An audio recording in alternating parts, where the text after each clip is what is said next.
Welcome to the Intro to the Bible PowerPoint, Part 1. There are some incomplete notes that will go along with this PowerPoint. There are a series of questions, and we'll be going through the first 12 questions in this PowerPoint. The first thing we're going to do is a journal. This is the first journal we've done this year. So select a place in your notebook or binder where you will keep all your journals, which I will collect at the end of the quarter for a completion grade. For your first journal, you're going to title it, "What is the Bible Journal?" along with today's date. This is a creative journal where I'm going to invite you to explain the Bible, what it means to you, and why we should study it. But you're explaining this to an alien, Fajizoop, who doesn't understand anything about these different questions, so you have to explain it very simply to him. Luckily, he does understand English. So pause the video now and answer these questions in your journal. Welcome back. I'm curious what your answers might be to these journals. Compare your answers to the following. There can be more than one correct answer here. But this is going to be the definition that we use for this class. So make sure you write this one down. A collection of sacred stories about humanity's relationship with God.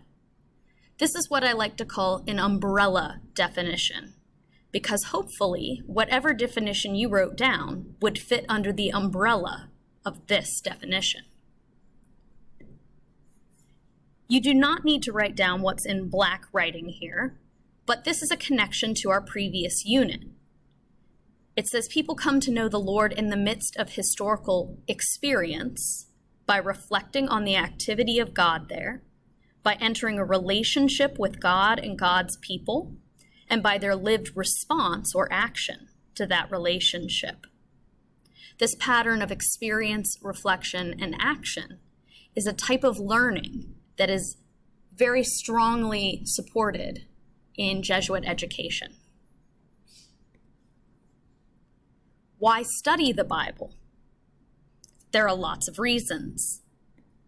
These are going to be the reasons I want you to write down, but please remember they're not the only reasons. One reason would be to find guidance for our lives.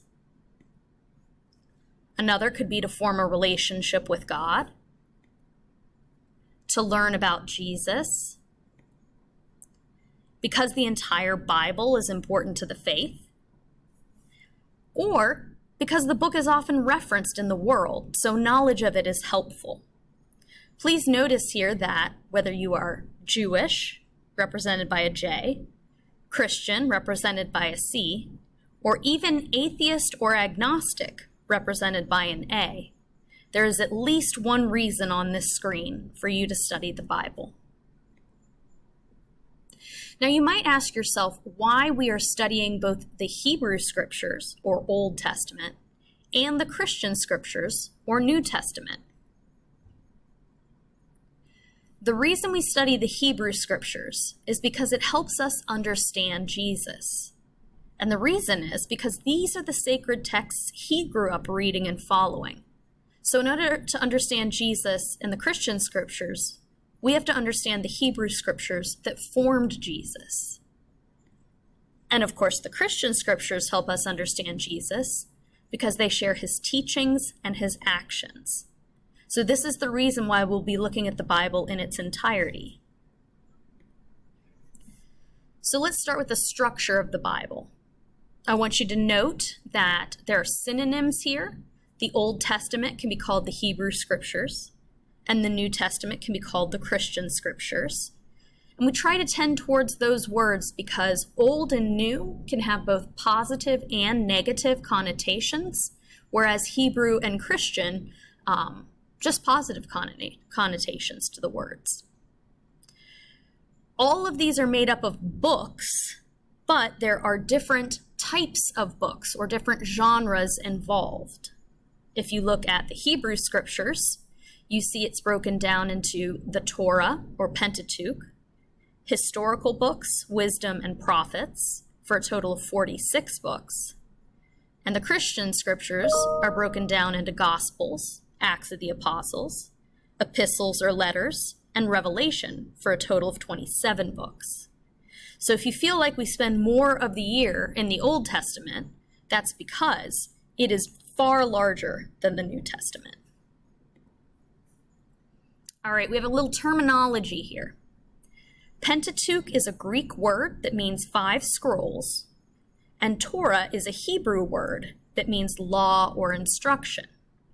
Both of these words refer to the first 5 books of the Bible, which are Genesis, Exodus, Leviticus, Numbers, and Deuteronomy.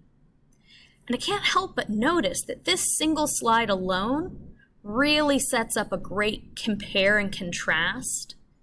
How is Pentateuch and Torah similar? Well, they're talking about the same 5 books. How are they different?